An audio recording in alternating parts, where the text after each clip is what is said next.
And there's a lot of discussion. I mean, remember, 12 of us turn up to this. So we all arrive at Heathrow, and there are 12 individuals, and all of them have got experience of this. Have you met them before, or typically not? Some of them you have, some of them you haven't. Okay. And so there's some fairly rapid bonding. Sounds like a on. Hollywood movie, you know, like the Hangover, but like the, I don't know, whatever, the disaster series. But all right, go ahead.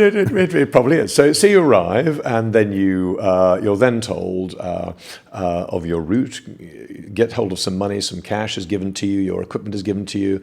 You take your personal belongings, but the Department for International Development, who've also helped fund this, they provided some extra equipment like sleeping bag liners, knife, fork and spoon, water bottles and so on. So you get given your kit or the extra kit literally at the airport. So you're busy packing everything you possibly can, and then away you go. Now, literally in Costa Coffee in Heathrow, you are given your first briefing, and that first briefing was given by one of the senior members of Save the Children Fund. It was, I have to say, a textbook briefing. If I'd wanted to give a briefing or explain to people how to give one, that was how I would give it.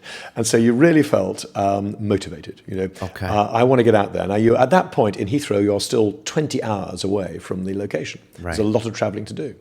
But you've got an inkling at that point what is likely to be expected of you, but even then, not where it is to be expected of you. What makes a good briefing? If you had to just kind of summarize what that was like, is it short? Is it sweet? Is it motivational? Is it provide details? No, it's motivational and provides detail. And basically, this individual has had the skill of making you feel he was talking to you, the person, when in fact there were 12, 15 people there. You know, and so every individual felt they were being addressed in a way that most people find it very difficult to do.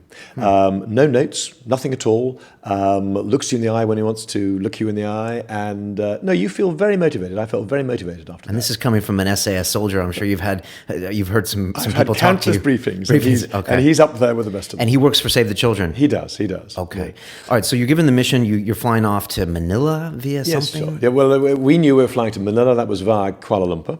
Okay. And at that particular point, you then are sat in your economy class seat, and away you go.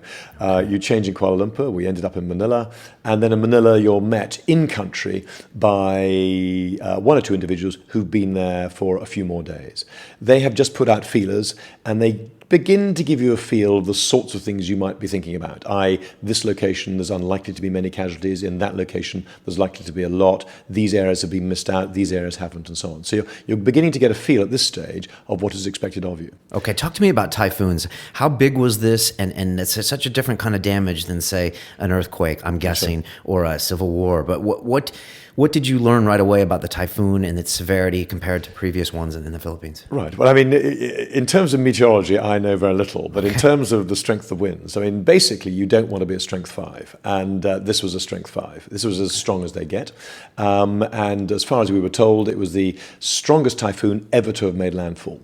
We knew that it had made landfall not once, not twice, but actually 6 times. Now, we found on the ground, in fact, that yes, a typhoon is enormously destructive, but actually destructive in its route of passage, as it were. So it's not destructive throughout the country, but if you sort of take its main track and then you go, let's say, north and south, I'd say, 60 miles, then it's created extensive damage. Get beyond that, and then there's much, much less damage, and get further away and there's no damage at all. So what you're doing is trying to spot the areas where it has made landfall, and those are the areas that you target.